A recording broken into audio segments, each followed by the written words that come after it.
was my first day at RedPeg, and I was feeling fabulous. Would this be like my most recent job at Wendy's? I took the first open spot I saw, which happened to be next to a gnarly sob. I was wearing my finest garter belt and fishnets and couldn't wait to start my career at RedPeg. As I entered the elevator and met Megan, who spoke to me like a little piggy. She reminded me a lot of Miley Cyrus, which was so cool. As we rode to the 4th floor, she told me all about her brilliant time at RedPeg. I got up to the 4th floor and met Whitney, who was kind enough to show me to my desk. I couldn't believe my eyes when I got there. There was a ginormous bottle of Schlitz malt liquor. Wow, I'm going to be happy. I looked around at my surroundings and saw A cat. walking around freely, but that's cool. Shortly before 9:30, one of 7 people that I'm pretty sure is my supervisor Ellie Hagerman. asked me to join them in a daily meeting. Ellie Hagerman. Says it's only supposed to last 10 minutes, but that it normally lasts 150 billion. minutes. We walked up to the 3rd floor and stood in front of a large board with what looks like a lot of gibberish. I'm sure it's important though because the entire company is there. The guy running the meeting looks like the guy in the commercial from UPS. Everyone keeps asking for this McKenna guy. Apparently in his younger days, he was a famous collegiate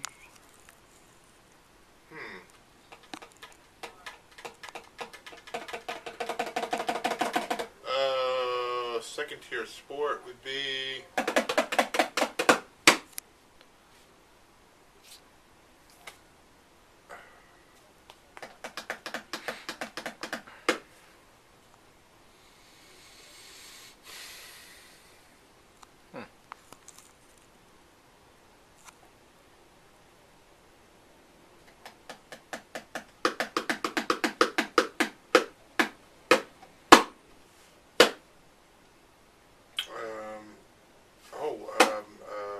what do you call that? Like competitive eating. Sounds like he doesn't get here until 12:30 p.m. I met Jill and she seems really proud to be Jewish. Out of nowhere, this little guy named Matt, who looked a lot like Macaulay Culkin. spoke up. Very energetic dude. Great arms. Time for training. I met Aram, who looks a bit like Long Duck Dong. Around noon, I received my first email, and it was from Tasha Brown. She reminds me of Go with Queen Latifah. her email regarding accounting procedures seemed very Cranky. I then received an email from Amber. I'm assuming she didn't mean to reply all. Why else would she mention? Skinny dipping. It was lunchtime and a Meerkat. named Liz planned a welcome lunch for me.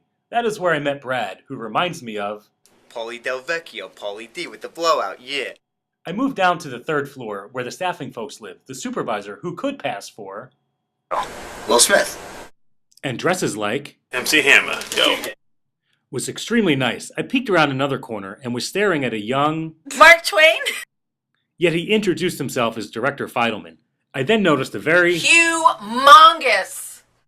corner office occupied by the production team. No, wait, it was just Ethan. I then went to the 2nd floor and walked past the office occupied by World's Strongest Man? Magnus for Magnuson. I then bumped into a man who was a spitting image of Larry Bird. and he told me of his punishing victory over a female coworker. As I turned the corner, I noticed a small woman with aggressively long hair carrying 64,052. personal items walk in her office. I assume that was Mercedes or Mermaid or whatever it is. The clock struck 5 p.m. and I heard a loud, horrible "Oh, Amber." She seemed wicked awesome since she was handing out Schlitz malt liquor. and I simply figured it was happy hour. I was elated to be part of such a group and was ready to start my career as a RedPegger. This video brought to you by the best looking, hardest working, most intelligent threesome you've ever been a part of. Megan Thomas, Mark McEwen, and Chad Magaziner.